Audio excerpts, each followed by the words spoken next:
Berdasarkan informasi yang dilansir dari media online jpnn.com. Jakarta, Panitia Seleksi Nasional Panselnas Calon Aparatur Sipil Negara (CASN) terus menggodok regulasi untuk pengadaan pegawai pemerintah dengan perjanjian kerja P3K tahun ini. Regulasi tersebut berupa Peraturan Menteri Pendayagunaan Aparatur Negara dan Reformasi Birokrasi Permenpan RB tentang pengadaan P3K 2022.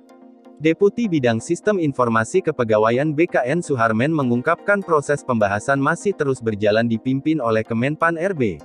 Namun, terkait substansi, Panselnas berupaya semaksimal mungkin memenuhi kesepakatan bersama Komisi 10.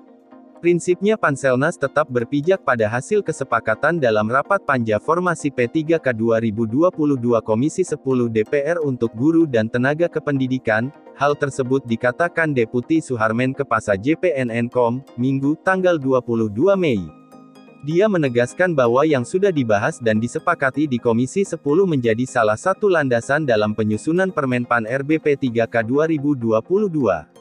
Beberapa poin pembahasan tersebut, diantaranya mengenai proposal formasi P3K, status guru honorer yang lulus passing grade PG tanpa formasi, siapa saja peserta seleksi P3K 2022, metode seleksi, mekanisme seleksi. Terdekat, memastikan tahun ini akan menggelar seleksi P3K guru maupun non-guru. Khusus formasi P3K guru sesuai data Kementerian Pendidikan Kebudayaan Riset dan Teknologi Kemendikbudristek tersedia 970.410 formasi. Jumlah tersebut terdiri dari sisa formasi 2021 sebanyak 212.392 dan 798.018 untuk kuota 2022. Jika dijumlahkan dengan formasi penyuluh, tenaga kesehatan, dan teknis lainnya, maka, formasinya P3K 2022 lebih dari 1 juta. Deputi SDM Aparatur Alex Denny menambahkan Kementerian Pendayagunaan Aparatur Negara dan Reformasi Birokrasi Kemenpan RB, bersama Kemendikbudristek memastikan pengadaan P3K 2022 lebih mengakomodasi tenaga honorer. Karena itu, seleksi peserta P3K guru menggunakan metode observasi dan background check. Artinya, rekrutmen P3K guru akan dibedakan antara honorer dan pelamar baru. Bagi guru honorer yang masa kerjanya di atas 3 tahun, yang belum lulus PG, belum sempat ikut seleksi P3K 2021 akan diberikan kekhususan. Mereka tidak akan diadu dengan pengalaman baru yang pernah bekerja di bawah 3 tahun atau belum mengajar. Prinsipnya proses seleksi antara pelamar baru yang tidak berpengalaman dengan guru honorer termasuk honorer K2 akan dibedakan, ujar Alex Denny baru-baru ini. Dia menambahkan, pengadaan P3K 2022 juga memasukkan komponen masa kerja dalam pengaturan seleksi P3K. Untuk mekanisme baru rekrutmen P3K guru yang direncanakan Panselnas yang akan dilaksanakan tahun ini dimulai dari pengusulan formasi oleh Pemda. Usulan ini harus berdasarkan data rekomendasi Kemendikbudristek. Selain itu kata Alex Denny, harus memprioritaskan guru yang lulus PG, tetapi tidak mendapatkan formasi P3K 2021. Kemudian, lanjutnya, dari usulan Pemda itu, Kemenpan RB akan menetapkan kebutuhan formasi. Di sini, Kemenpan RB akan menetapkan berapapun proposal Pemda sepanjang anggarannya disetujui Kementerian Keuangan. Jika Pemda hanya mengusulkan 10 misalnya, tetapi Kemendikbudristek butuh 100 maka Kemenpan RB akan menetapkan formasinya 100 karena anggarannya sudah disiapkan, terangnya. Setelah proses penetapan selesai, masuk ke tahap seleksi. Dalam proses ini kata Alex Denny, akan dibedakan antara guru honorer yang telah mengabdi lama dengan pelamar baru.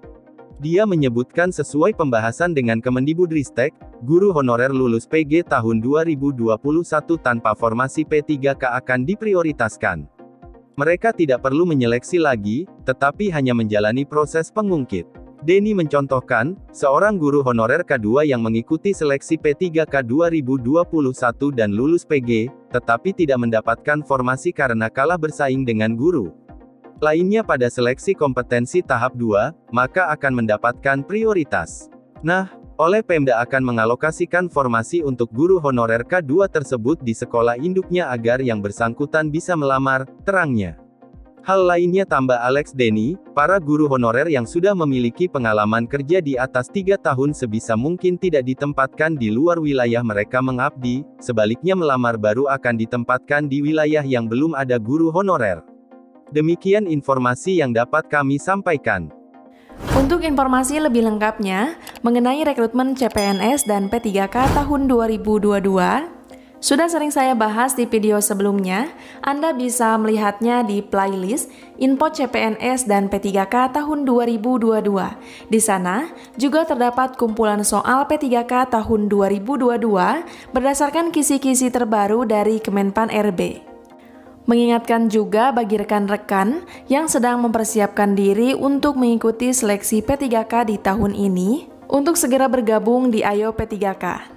Karena seleksi P3K semakin dekat, jadi gunakan kesempatan ini sebaik mungkin.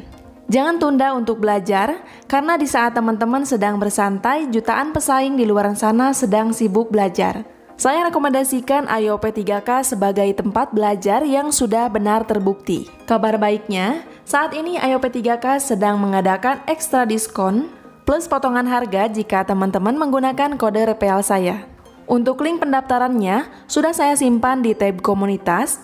Teman-teman bisa mengkliknya di sini. Jangan lupa masukkan kode ENRI96F untuk mendapatkan potongan harga.